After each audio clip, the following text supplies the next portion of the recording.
Assalamualaikum warahmatullahi wabarakatuh. Selamat pagi dan salam sejahtera bagi kita semua.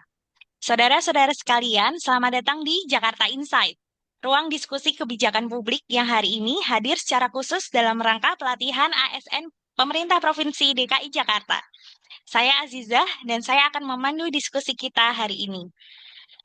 Pada kesempatan yang istimewa ini, kita akan membahas tema yang sangat krusial dan relevan dengan kondisi Jakarta saat ini, yaitu manajemen resiko dan krisis kota. Tiga isu besar yang menjadi sorotan utama, yaitu banjir yang terus melanda, polusi udara yang semakin mengkhawatirkan, dan kemacetan yang belum terselesaikan. Bagaimana pemerintah Provinsi DKI Jakarta menjawab tantangan ini? Kita akan langsung mendengar dari para narasumber hebat kita hari ini. Izinkan saya memperkenalkan narasumber kita. Yang pertama, Ibu Umi Radianti, perwakilan dari Dinas Sumber Daya Air.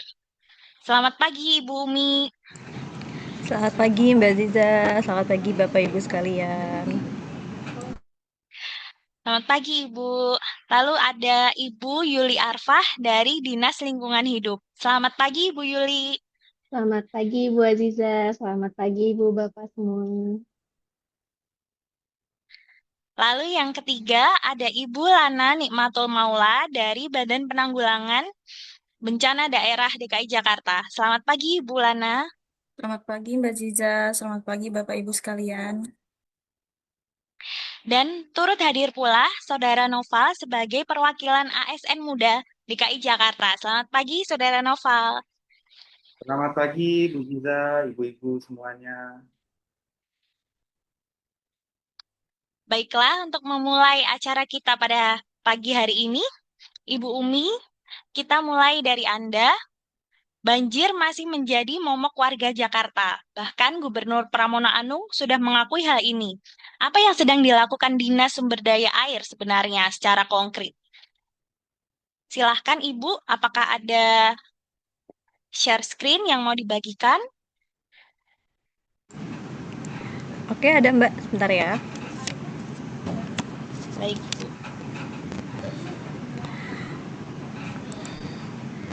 Oke, eh, terima kasih sebelumnya Mbak Ziza untuk kesempatannya. Benar sekali ya Mbak, untuk saat ini banjir masih menjadi resiko nyata yang kami kelola setiap harinya. Saat ini kami telah memiliki 683 unit pompa stasioner yang berada di 246 titik lokasi dan 540 unit pompa mobile yang siaga di seluruh wilayah Jakarta. Di tahun 2026 ini kami menambah 14 unit pompa baru berkapasitas 9,3 meter kubik per detik, melanjutkan program-program yang sudah berjalan di tahun 2025. Selain itu, kami mengakselerasi program normalisasi Sungai Ciliwung, Cakung Lama, dan Sungai Krukut.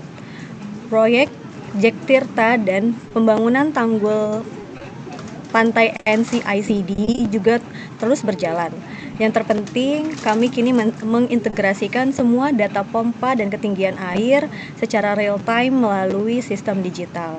Ini merupakan wujud nyata Smart ASN dalam tata kelola risiko bencana. ASN kami tidak lagi bekerja secara manual, semua terpantau dari dashboard terpadu. Demikian dari saya, Mbak Ziza, terima kasih. Terima kasih Ibu Umi, sangat luar biasa sekali karena sistem digital yang sudah terintegrasi adalah kunci. Terima kasih Ibu Umi atas waktunya. Lalu kita beranjak ke Ibu Yuli Arfah. Beralih ke isu tentang polusi. Di awal bulan Mei 2026, Jakarta sempat tercatat sebagai kota dengan kualitas udara terburuk di dunia versi IQR. Ini tentu mengejutkan banyak pihak. Apa sebenarnya akar masalahnya? Telah bersama kami, Ibu Yuli Arfah. Silakan, Ibu.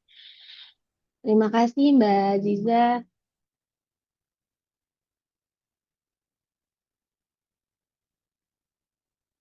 Ya, benar kondisi itu memang sangat mengkhawatirkan dan menjadi alarm bagi kita semua.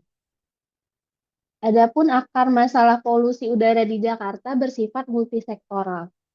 Emisi kendaraan bermotor menyumbangkan porsi terbesar, ditambah industri pembangkit listrik dan juga faktor meteorologi seperti angin yang rendah di musim-musim tertentu. Yang penting dipahami adalah penanganan polusi tidak bisa dilakukan oleh satu OPD saja. Pemprov DKI telah menetapkan strategi pengendalian pencemaran udara di 2023 hingga 2030 melalui keputusan Gubernur nomor 576 tahun 2023. Kami berkolaborasi lintas OPD dan lintas wilayah. Langkah konkretnya yaitu pembangunan PLTSA yang ditargetkan menghasilkan listrik hingga 120 megawatt. Subsidi transportasi umum senilai triliunan rupiah agar warga beralih dari kendaraan pribadi. Dan penguatan pemantauan kualitas udara berbasis IoT di 50 titik strategis. Cukup sekian dari Dinas Lingkungan Hidup. Baik, terima kasih Ibu Yuli atas paparannya. Kolaborasi lintas OPD berbasis data digital itulah Smart ASN dalam aksi nyata. Terima kasih Ibu Yuli. Lalu kita beranjak ke Ibu Lana Nikmatul Maula dari Badan Penanggulangan Bencana Daerah. Dari perspektif BPBD, bagaimana kita memastikan manajemen krisis di Jakarta benar-benar siap menghadapi berbagai resiko sekaligus, seperti banjir, polusi, bahkan ancaman gempa? Dan bagaimana peran Smart ASN dalam semua ini? Saya persilakan Ibu Lana. Baik, sebelumnya terima kasih Mbak Ziza untuk kesempatan yang diberikan. Pertanyaan yang sangat tepat. Manajemen krisis kota tidak bisa bersifat reaktif, kita harus proaktif dan berbasis data. BPBD DKI kini mengoperasikan sistem peringatan dini multibahaya yang telah terintegrasi dengan BMKG, kegiatan Kementerian SDM, dan juga platform Smart City Jakarta. Ketika curah hujan ekstrim terdeteksi, sistem kami otomatis mengirim notifikasi ke ribuan ASN siaga dan masyarakat terdampak. Nah, disinilah esensi Smart ASN tidak lagi menunggu perintah manual dari atas, melainkan bertindak berdasarkan data. Kami mengembangkan kompetensi digital ASN melalui simulasi krisis berbasis teknologi, e-learning, manajemen bencana, dan juga dashboard yang sudah terintegrasi, di mana dashboard tersebut sudah bisa diakses oleh semua level, dari level gubernur hingga petugas lapangan. Prinsipnya yaitu satu data, satu komando, dan juga respon yang cepat. Sekian dari saya, Mbak Ziza. Terima kasih sebelumnya. Baik, terima kasih Ibu Lana.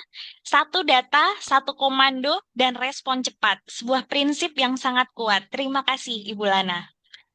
Terakhir, kita dengar suara dari rekan kita, Saudara Nova mewakili ASN Muda, ASN pelaksana di lapangan.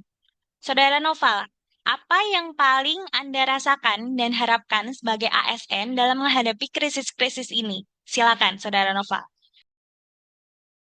Baik, Bu Ziza, terima kasih banyak atas waktu dan kesempatannya. Di lapangan kami merasakan sendiri betapa pentingnya kecepatan informasi saat bencana. Namun kami juga masih menemui tantangan.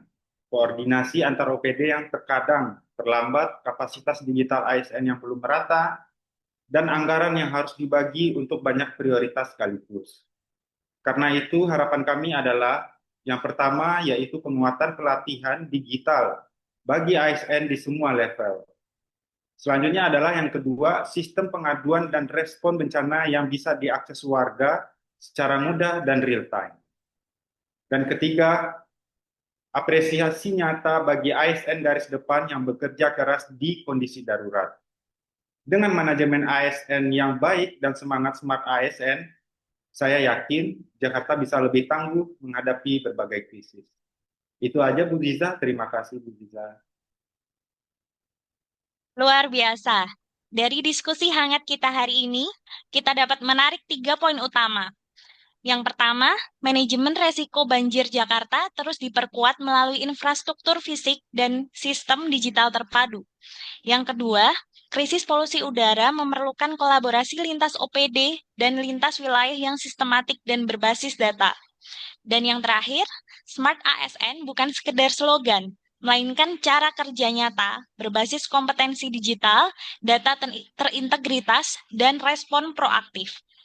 Terima kasih kepada seluruh narasumber kami hari ini yang luar biasa, Ibu Umi Yuli Arfah, Ibu Umi Radianti, Ibu Lana Nikmatul Maula, dan Saudara Noval. Jakarta yang tangguh dimulai dari ASN yang kompeten dan berintegritas. Saya Azizah, sampai jumpa dan terima kasih sudah menonton Jakarta Insight. Wassalamualaikum warahmatullahi wabarakatuh.